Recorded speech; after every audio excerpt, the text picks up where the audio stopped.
அனைவருக்கும் வணக்கம். உண்மையில் இன்றைய தினம் கோடைப்பட்ட பிரதேச சபை 9வது சபை அமர்ந்து தவிசாளர்களினால் இன்றைய தினம் ஆரம்பிக்கப்பட்டது. அந்த வகையில் இன்றைய தினம் கொண்டுவரப்பட்ட பிரேரணைகள் 15. அந்த 15 எந்த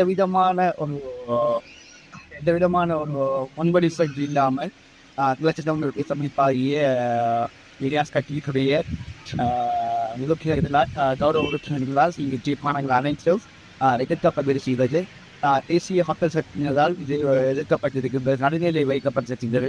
இவ்வாறு மக்கள் அதாவது இங்கிலாந்து போதை பெற்ற பிரதேசத்தில் மக்கள் நலன் சார்ந்த திட்டங்களை கௌரவ தவிசாளர்களுக்காக கொண்டு வரும் பட்சத்தில் அதனை எதிர்ப்பது நடுநிலை வைப்பது ஏற்றுக்கொள்ளக்கூடியதாக இல்லை. அந்த வகையில் கௌரவ உறுப்பினர் கிழக்கு தமிழர் கூட்டத்தின் சார்பு விக்னேஸ்வரன் கௌரவ உறுப்பினர் அவர்களால் கொண்டு வரப்பட்ட பிரேரணையை கூட தன்னால் கொண்டு வரப்பட்ட பிரேரணையை கூட நிறைவேற்ற முடியாமல் எதிர்த்திருக்கின்றார்கள்.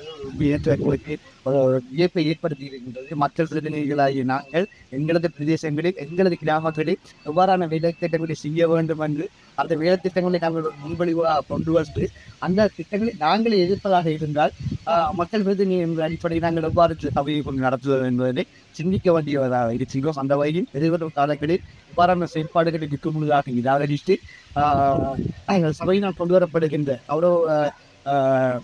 கௌரவ தவிசாளர் மற்றும் கௌரவ உறுப்பினர்களால் கொண்டு வரப்படுகின்ற பிரேரணைகளை அரியன ஏற்றுக்கொண்டு அது மக்கள் நலன் சார்ந்த திட்டங்களில் எந்த விதமான பாகுபாடுகள் இல்லை என்பதனை நன்கு உணர்ந்து அவர்கள் எங்களுக்கு அந்த ஆதரவினை தருவதன் பட்சத்தில் போதைப்பட்ட பிரதேசத்தில் அதிகளவான வேலை திட்டங்களை சமபங்கு அடிப்படையில் கட்சி வேதங்களுக்கு அப்பால் செய்ய முடியும் என்பதனை விட கூறிக்கொள்கின்றேன்.